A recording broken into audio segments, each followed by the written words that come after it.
क्या हो अगर मैं आपसे कहूं कि यूनाइटेड स्टेट्स के 80 से ज्यादा देशों में मिलिट्री बेसेस हैं? जापान से जर्मनी तक, मिडिल ईस्ट से लेकर पैसिफिक के छोटे आइलैंड्स तक, यूएस हिस्ट्री में सबसे बड़ी ग्लोबल मिलिट्री प्रेजेंस को मेंटेन रखता है। पर क्यों? इस वीडियो में हम दुनिया भर में अमेरिका के 750 मिलिट्री बेसेस के पीछे की सच्चाई को जानेंगे। अभी यूनाइटेड स्टेट्स के फॉरेन कंट्रीज में करीब 750 मिलिट्री बेसेस हैं, जो दुनिया के किसी भी और देश से ज्यादा है।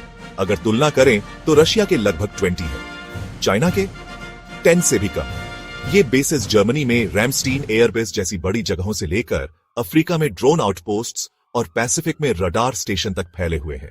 यह global military expansion second world war के बाद शुरू हुआ। एक विक्टोरियस एलाइड सुपर पावर के तौर पर यूएस ने जापान, जर्मनी और बाकी वॉर टॉर्न नेशंस में ट्रूप्स को स्टेशन किया। फिर कोल्ड वॉर का दौर आया। लेस्यूनिज्म को रोकने के लिए यूएस ने और ज्यादा एक्सपैंड किया। यूरोप, एशिया और मिडिल ईस्ट में बेसेस बनाए और 1991 में कोल्ड वॉर खत्म होने के बाद भी वो बेसेज वहीं रहे। तो वो अभी भी वहां क्यों है? इसके कारण है डेटरेंस। दुश्मन देशों के पास के बेसेज एक वार्निंग की तरह काम करते हैं। किसी भी एग्रेशन का जवाब फोर्स से दिया जाएगा। रैपिड डिप्लॉयमेंट अब्रॉड तैनात ट्रूप्स यूएस मेनलैंड से कहीं ज्यादा तेजी से कॉन्फ्लिक्ट जोन तक पहुंच सकते हैं। अलायंस बेसेज नेटो और बायलैटरल डिफेंस पैक्ट्स को सपोर्ट करने में मदद करते हैं। इंटेलिजेंस कई बेसेज में रडार सिस्टम, ड्रोन लेसान सेंटर और सैटेलाइट मॉनिटरिंग स्टेशन शामिल होते हैं। जियोपॉलिटिकल लेवरेज बेसेज की मेजबानी से अक्सर एड वेपन्स डील्स और पॉलिटिकल इन्फ्लुएंस मिलता है। कुछ बेसेस सिर्फ सिंबॉलिक हैं, लेकिन कुछ बहुत ज्यादा स्ट्रेटेजिक हैं। For example, Japan, Okinawa, China और नॉर्थ कोरिया पर प्रेशर बनाए रखता है। जर्मनी, रैमस्टीन, यूरोप, अफ्रीका और मिडिल ईस्ट के लिए एक की हब है।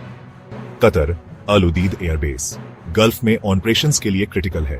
South Korea, Camp Humphreys North Korean threats के अगेंस्ट डिफेंड करता है। Diego Garcia, Indian Ocean vital Indo Pacific sea routes को कंट्रोल करता है। कुछ देशों के लिए यूएस बेसिस प्रोटेक्शन, पैसा और ग्लोबल स्टेटस लाते हैं।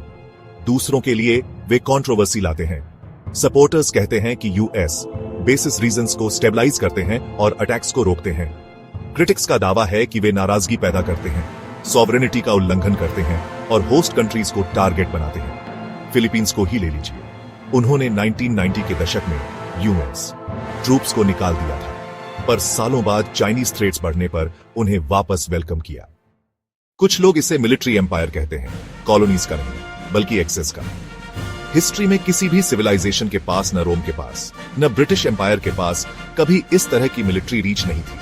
लेकिन नियट के एम्पायर से अलग यूएस रूल नहीं करता, वह रेंट करता है, पार्टनरशिप करता है और इन्फ्लुएंस करता है। फिर भी यह नेटवर्क वॉशिंगटन को अर्थ पर लगभग कहीं भी इंटरवीन करने की परमिशन देता है और उस पावर के अपने कॉन्सिक्वेंसेस हैं। 750 ग्लोबल बेसिस को मेंटेन करने में अरबों का खर्चा आता है। ये $850 बिलियन से ज्यादा के डिफेंस बजट का एक हिस्सा है। जैसे जैसे दुनिया बदल रही है और साइबर वॉरफेयर, क्लाइमेट डिजास्टर्स और इकोनॉमिक पावर शिफ्ट्स जैसे नए खतरे सामने आ रहे हैं, कई लोग पूछते हैं, क्या मिलिट्री बेसिस का जमाना पुराना हो गया है? दूसरों का मानना है कि ये बेसिस अमेरिकन इन्फ्लुएंस और सिक्योरिटी के लिए अभी भी जरूरी है। यूनाइटेड स्टेट्स सिर्फ पावर प्रोजेक्ट नहीं करता है, ये उसे हर जगह स्टेशन करता है। चाहे आप इसे प्रोटेक्शन माने या डोमिनेशन, एक बात क्लियर है, ये मिलिट्री बेसिस ग्लोबल पॉलिटिक्स को शेप दे रहे हैं। असली सवाल यह है, यह कब तक चल सकता है?